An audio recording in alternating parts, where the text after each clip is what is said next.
আসসালামু আলাইকুম। সময়ের সাহসী আইনজীবী তাজুল ইসলাম, রাজাকারের আইনজীবী হিসেবে যিনি খুব সর্বাধিক পরিচিত।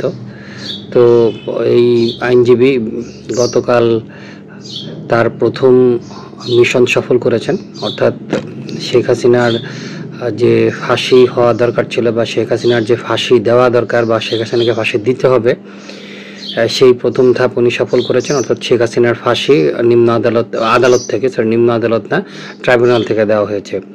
তো এই প্রসিকিউটর তাজুল ইসলাম, সাহসী বীর তাজুল ইসলাম, তাকে নাকি ইন্ডিয়ান নাম্বার থেকে, বিভিন্ন আননোন নাম্বার থেকে হুমকি ধামকি দেওয়া হচ্ছে যে শেখ হাসিনার বিরুদ্ধে রায়টা না দেওয়ার জন্য বা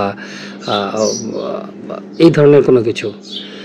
তো একটা জিনিস খুব অবাক হওয়ার ব্যাপার যে এই ধরনের ঘটনা যদি ঘটে, যদি কোনো ব্যক্তির বিরুদ্ধে অর্থাৎ কোনো শক্তিশালী বা একটা চক্রের বিরুদ্ধে যখন কোনো ব্যবস্থা নেওয়া হয়, তখন এই ধরনের ঘটনা ঘটতে পারে, হুমকির নামকির ঘটনা ঘটতেই পারে। এটাকে প্রচার করার কি আছে? আর তার সবচেয়ে বড় কথা হচ্ছে যে তাজুল ইসলাম বাংলাদেশ সরকার কর্তৃক যথেষ্ট পরিমাণ নিরাপত্তা পেয়ে থাকে বলে আমরা জানি, এবং তার এটা পাওয়া উচিত তার প্রোটোকল অনুযায়ী। তারপর উনি জামাত শিবির নামক একটি ক্যাডারভিত্তিক সংগঠন, যাদের শক্তিশালী নিরাপত্তা ব্যবস্থা রয়েছে, তাদের মাধ্যমে নিরাপত্তা পেয়ে থাকেন, কারণ যিনি ওনাদের লোক। রাজাকারদের আইনজীবী হিসেবে উনি যথেষ্ট পরিমাণে তাদের সাথে সাক্ষাৎ ছিল, বা সাক্ষাৎ ছিল না, আসলে তাদেরই লোক। সাক্ষাৎ তো হচ্ছে যে অন্য কারোর সাথে বা বন্ধুত্বপূর্ণ সম্পর্ক হওয়ার পরে সাক্ষাৎ তৈরি হয়, সে তাদেরই লোক। আর যেহেতু রাজাকাররা ছিল পাকিস্তানের পক্ষের লোক, তো পাকিস্তানে আইএসআই তাকে নিরাপত্তা দিয়ে থাকে। তো 3 স্তরে নিরাপত্তা পাওয়া একজন ব্যক্তি যখন আপনার সামনে বলবে যে ওনাকে হুমকি দামকি দেওয়া হচ্ছে, উনি এগুলোকে ভয় পায় না, উনি যথেষ্ট পরিমাণ সাহসী, তাহলে বুঝতে হবে যে উনি এটা নাটক করছেন। উনি আসলে সবাইকে বলার চেষ্টা করছেন যে দেখো, আমাকে সবাই হুমকি দিচ্ছে, আমি হুমকির তোয়াক্কা করছি না। আসল ঘটনাটা হচ্ছে, যদি উনি সঠিক এবং সততার সহিত যদি এই দায়িত্বটা পালন করতেন বা এটা পালন করার সুযোগ থাকতো, তাহলে ওনার এই ধরনের হুমকি ধামকির বিরুদ্ধে জনগণের কাছে বা জনমনে বা সকলের কাছে একটা গ্রহণযোগ্যতা পেত।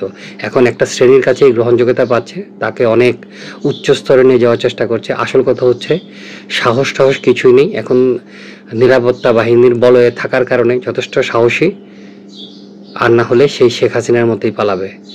এটা আসলে সময়ের অপেক্ষায়। একসময় শেখ হাসিনার দাপটে বাংলাদেশের মানুষ কথা বলতে পারতো না। সেই শেখ হাসিনা এখন দেশের বাইরের থেকে যত হাম্বিধাম্বি করুক না কেন, বাস্তবতা হচ্ছে এটা, শেখ হাসিনার বাংলাদেশে আপাতত তেমন কোনো বেল নেই। প্রভাব হয়তো আছে, কিন্তু কোনো বেল নেই শেখ হাসিনা।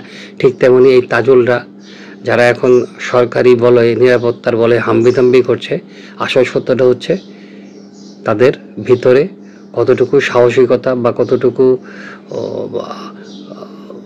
সাহস দেখানোর ক্ষমতা রয়েছে তা সময়ই বলে দেবে।